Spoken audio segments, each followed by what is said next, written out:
അല്ല, അത് അന്വേഷിക്കും. നിങ്ങൾ അതിന് സാധ്യതയുണ്ടോ എന്ന് അന്വേഷിക്കും. സാധ്യതയില്ലാന്ന് പറഞ്ഞേ. ദേശീയ ദുരന്തം എന്ന് പറയുന്ന ഒരു സംഭവം ഇപ്പോൾ ഉണ്ടോ? കേരളത്തിന് സഹായം വേണ്ടേ? സഹായം പ്രഖ്യാപിച്ചിട്ടുണ്ട്. അതിനുള്ള ഇടപെടൽ നടത്തിയിട്ടുണ്ടോ? അതിനുള്ള കാര്യങ്ങൾ നടത്തും. ഇത്ര ദിവസമായിട്ട് പോലും കേരളത്തിന് ഒരു അടിയന്തരമായ ധനസഹായം ഒന്നിനും പ്രഖ്യാപിച്ചിട്ടില്ല ഇത്. അപ്പൊ അങ്ങനെ അങ്ങനെ പ്രഖ്യാപിച്ചിട്ടില്ല ഇതുവരെ. അതിനുള്ള സമയമായിട്ടില്ലല്ലോ. ദുരന്തത്തിന്റെ ഒരു വ്യാപ്തി കാര്യങ്ങളെല്ലാം കണക്കിലെടുത്തതിന് ശേഷം സ്റ്റേറ്റ് ആവശ്യപ്പെടട്ടെ. സ്റ്റേറ്റ് പലതവണ ആവശ്യപ്പെട്ടല്ലോ. ഇപ്പൊ കേന്ദ്ര പാർലമെന്റിൽ എല്ലാ എംപിമാരും ആവശ്യപ്പെട്ടില്ലേ? താങ്കളൊരു കേന്ദ്രമന്ത്രിയാണല്ലോ. അമൃതയാണോ? അല്ല, അതല്ല നമ്മൾ ചോദിക്കുന്നത്, കേരളത്തിലാണ് ചോദിക്കുന്നത്. അല്ല, ഇതുവരെ എന്ത് ഇടപെടൽ നടത്തിയെന്നുള്ള കാര്യത്തിലൊന്നും പറയാൻ പറ്റുമോ? ഇല്ല, പറയാൻ പറ്റത്തില്ല. എന്തുകൊണ്ടാണത്? നിങ്ങളോട് പറയേണ്ട കാര്യമില്ല.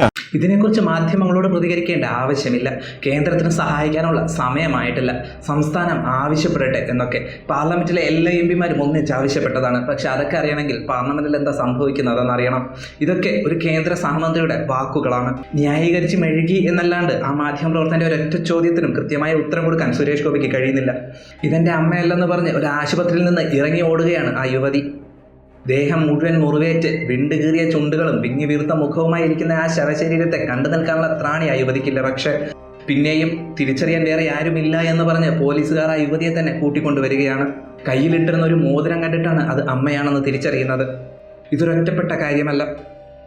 200-ലധികം പേർ മരിച്ച ആ സംഭവ സ്ഥലത്തെ ഓരോരുത്തരുടെയും വിങ്ങലുകളിൽ ഒന്ന് മാത്രമാണിത്.